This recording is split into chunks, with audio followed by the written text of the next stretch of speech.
The question was about the three different characters and kind of more depth to Brandy and Travis and less with June. Over time, what I think I believe now is there are a few different types of personalities that go into indigent defense. So one is the warrior type, and that's why I picked Travis as a character. He is the definition of the warrior. He will just fight and fight and fight till he drops.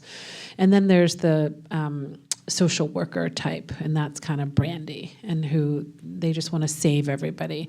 And then June is more the balanced kind of, June's just normal. So normal people don't always get the deepest storytelling, but June is, she is just one of the best people I've ever met in my life. We've become really good friends. And partly because she left the public defender office, partly because she didn't have any trials.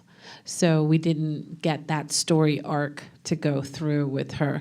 And then partly because the other two had such rich stories. So I always feel like Junebug, they call her Junebug, I don't know why, but I always felt like, oh, I didn't really get her whole thing, but she has a pretty good life. Like she has two parents who she loves, and she loves her kid. She has a very interesting backstory that we didn't get into. It just didn't work storytelling-wise, but the father of her son was killed by a police officer. He was in a dark alley and walking down the street, and they thought he was a robber, and he wasn't, but they shot him before they found out that he wasn't.